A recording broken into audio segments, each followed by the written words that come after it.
Señor Olguita, usted como especialista en historia, ¿qué importancia le concede a la ley Amunátegui en el camino de la emancipación de la mujer? Eso ya, ese aspecto tan importante, detalle tan importante en la historia del desarrollo del movimiento femenino en Chile, yo había reparado en eso estudiando, haciendo clases de historia, ¿verdad? Y me acuerdo que nombraba, lo citaba permanentemente al tomar todo ese periodo de la República Liberal, la historia del siglo pasado, reparar en ese detalle, pero lo hacía, sí, lo mencionaba como muy importante, no se me olvidaba. Más tarde comprendí que eso tenía, cuando ya me puse un poquito a estudiar un poco la historia del movimiento de mujeres, ahí comprendí que esto venía de muy lejos. Esta fue una, y se recuerda poco, fíjate tú, ese detalle. Hay dos mujeres que desempeñaron un papel, no se da suficiente relieve, a veces se olvida. Deben haber hecho un papel bien importante, pero no tenemos mucha referencia. Que son dos educadoras, la Isabel Lebrun, de Pinochet, y la Antonia Tarragó. Estas dos mujeres antes de los años 70 estaban dedicadas a manejar dos colegios de enseñanza media, de enseñanza secundaria, privados, es decir, sus estudios no eran validados, no los reconocía la universidad. Así que ellas podían hacer todos los cursos del tipo de liceo que eran esos colegios, pero los exámenes se rendían y no tenían ningún reconocimiento. ¿Vale? Entonces ellas empezaron mucho a insistir en que los colegios iban muy bien, hacían promociones muy importantes y sin embargo a estas niñas no les reconocían. Y hay entonces un periodo allí entre 69, 70, en que por fin ellas consiguen esa validación de los estudios secundarios. Y de allí tiene que haber habido un ambiente seguramente muy favorable al que la mujer desde allí diera el paso y el salto y entrara a la universidad, como para que hubiese opinión favorable a aprobar esta ley Amunátegui, que no fue fácil, no fue fácil porque hay que ver algunas de las sesiones en que se discutió esta ley, en las sesiones de la Cámara de Diputados y especialmente en el Senado, en que causaba verdadero escándalo, porque algunos de los senadores así, en una ocasión dijo que esto era sencillamente condenar a las mujeres y a sus hijas, hay que velar porque sus hijas no vayan a parar a la prostitución. El terror era que en la universidad las niñas iban a empezar a estudiar ciencias biológicas y, en fin, a explorar campos que no se exploraban tanto en los niveles secundarios. Exacto, señor Olguita. ¿Usted podría referirse brevemente a las organizaciones de mujeres que antecedieron al MEMCH? Las más que a usted, a su juicio, sean las más importantes. Yo en realidad no tengo, aparte de haber escarbado un poco así para poder establecer estos eslabones en el camino, ¿no? Pero en realidad las organizaciones como organizaciones por los derechos de la mujer habría que señalar, no solamente, es decir, hubo grupos que no duraban mucho, que no tenían mucha permanencia. Acción nacional o acción de las mujeres por sus derechos civiles y políticos. Acción femenina por los derechos civiles y políticos. Tenían corta vida, aparecía después otro grupo en ese mismo terreno. Pero yo no las conocí, probablemente no. Señor Olguita, usted ha tenido una gran preocupación por la paz y el desarme. En esta área ha obtenido importantes reconocimientos internacionales. ¿Podría referirse brevemente a su labor en ese campo?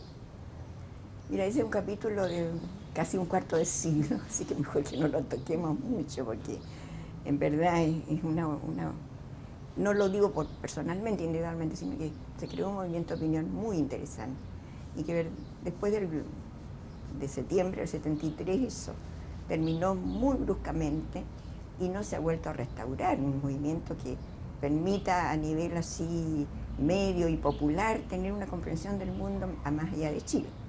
En todo este periodo, sencillamente los problemas de la guerra y la paz solamente están referidos a la guerra interna por la doctrina de seguridad nacional y no a la serie de conflictos internacionales en que nosotros mismos estamos insertos. Hay un alejamiento, un aislamiento de Chile del panorama internacional. Y aun cuando hay mucha investigación sobre los problemas de la paz, del armamentismo, etcétera, que es más o menos superestructural eso, no fluye como movimiento de opinión a donde debía anidarse la opinión pacifista propiamente. En este último tiempo sí hay un repunte muy importante, como acaba de ocurrir hace 2 días o 3 días atrás, con una manifestación que hizo un grupo de pacifistas, este grupo por la paz y por el desarme. Sara Larraín está trabajando en ese grupo, frente a la Embajada de Estados Unidos a propósito del paso de una nueva operación UNITAS, ¿no? Maniobras de la Armada chilena con la peruana y con la norteamericana, por supuesto. Y se supone que estos grandes barcos ultramodernos de la flota norteamericana en estas operaciones tienen que venir dotados de bombas nucleares, ¿no? De aparatos de cohetería nuclear. Y ellos hicieron una protesta y eso es muy importante.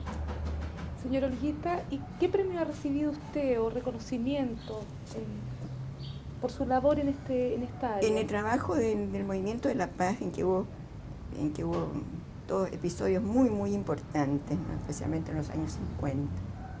Elena fue una activista de los comités antiarmamentistas de mujeres, ¿no? Ella se le olvidó decir su participación en este terreno que fue muy valiosa. Y eso es de los años 50.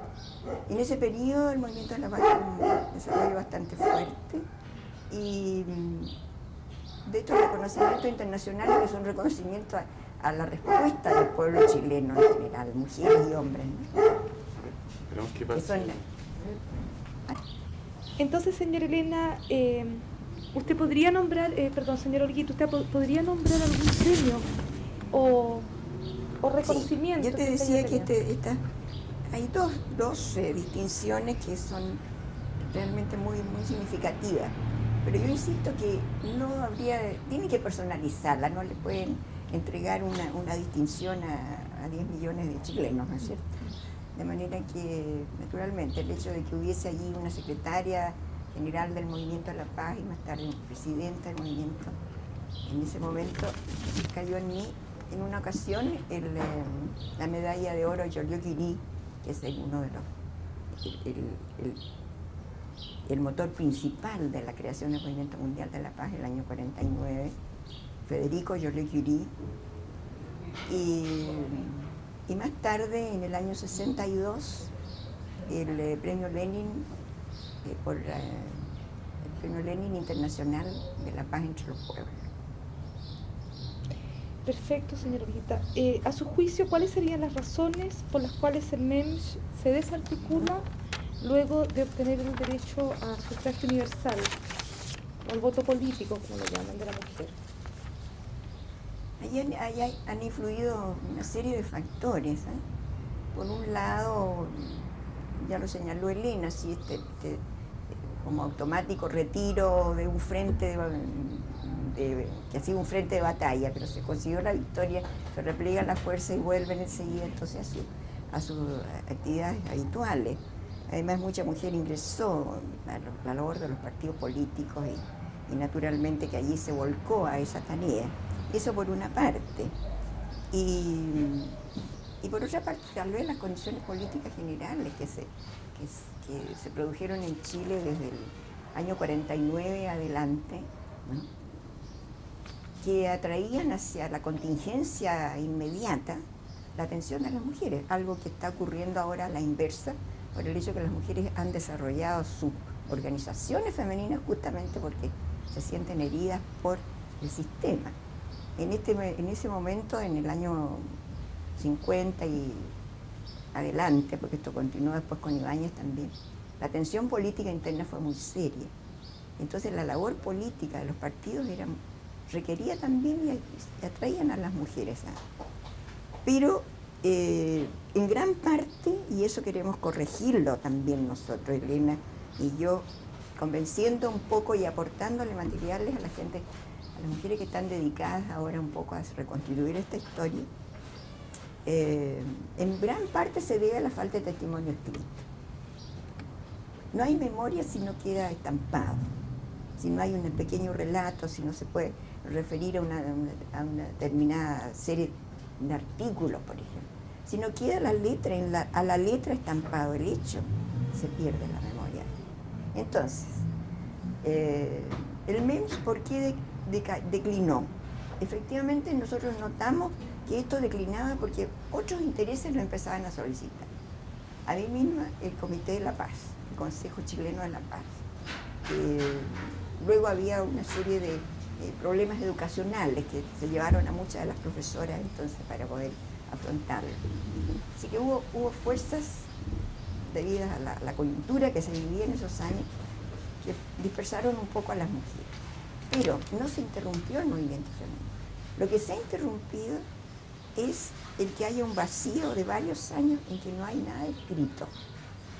Y lo más grave es que esas organizaciones de mujeres no dejaron archivos. No se tomaban actas de sesiones, no había registros del nombre de las personas, no se conservaban las cartas que se recibían y se respondían. En eso el MEMS fue siempre muy cuidadoso. Por eso teníamos archivos nosotros. Y en otras instituciones que han desempeñado un gran papel, incluso en todo este periodo, en estos últimos años, instituciones sindicales, movimientos sindicales, los mismos departamentos femeninos, los sindicatos, una labor extraordinaria sin constancia, sin actas, sin esto, sin documentación. Señora Elena, un poco en la misma área de problema, desde los años 50 hasta el año 73, la mujer no tiene una gran presencia pública como organización, ¿no? Y a pesar de habitar bajo democracia, las leyes le son adversas. Incluso el trabajo más conocido en torno al problema de la mujer es de unos franceses, de los Matelar. ¿Cómo explica usted esa paradoja? En parte es lo que yo te decía antes, ¿eh? En parte es lo que yo te decía antes. Y en parte también el hecho de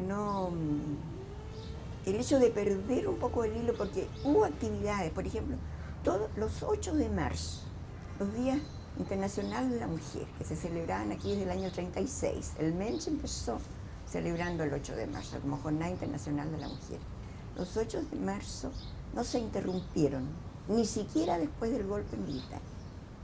Están todos registrados los 50 años de desarrollo de estas festividades del 8 de marzo. Lo que quiere decir que había interés, pero los problemas que atraían, las mujeres no estaban escribiendo historia en ese tiempo.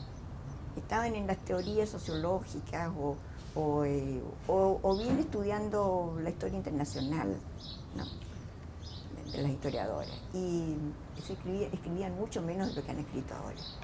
Increíble, en todos estos periodos, en toda esta etapa de la dictadura, la cantidad de libros que han ido publicando las mujeres y de esta generación joven. ¿Qué es lo que la ha motivado para llegar a eso, no?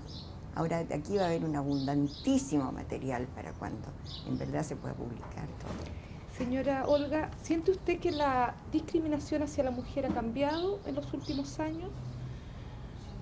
Para ser optimista, sí. ¿En qué sentido? En pequeños detalles. En pequeños detalles. Me da mucho gusto cuando veo así o escucho en la radio algunos de los actores políticos en este momento preparándose para el cambio político en Chile. Me gusta que empiecen a decir señoras y señores, no en el estilo de antes, ¿no?, sino refiriéndose entonces, hablando la mujer y el hombre.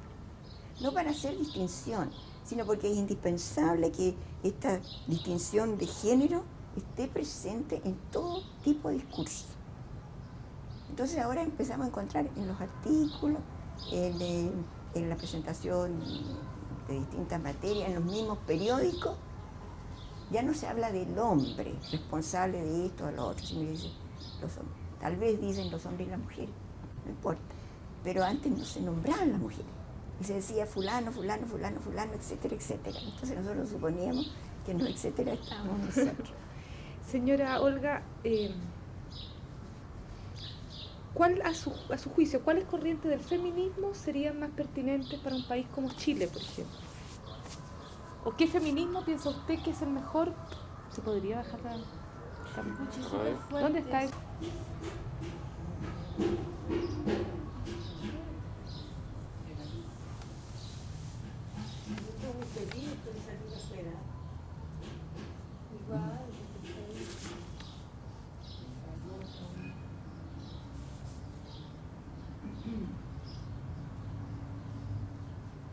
¿Tú vas a repetir la pregunta? Sí, voy a repetir la pregunta. Ya, repítela. Dentro de las vías que adopta el feminismo hoy, ¿cuál vía le parece a usted más adecuada para un país como Chile? La que combine con Del feminismo para ser aplicados en países o para que sea positivo y productivo para países como Chile, y le rogaría que usted usara la palabra de las vías del feminismo para el beneficio de la entrevista, porque mi pregunta no va a salir. Yo creo que tiene que ser aquella que combine mejor la reivindicación de los derechos de la mujer, refiriéndome así a toda la gama de sus derechos, no únicamente en el sentido así de un feminismo reformista, con... A ver, No, a ver, es un avión. ¿para qué no se la dio? Ay, ¿qué más vamos ¿Qué más vamos a mandar los pacos ahora, no? Con los pitos. ¿No ve, pues, señora Elena? A esta hora mandó los helicópteros usted.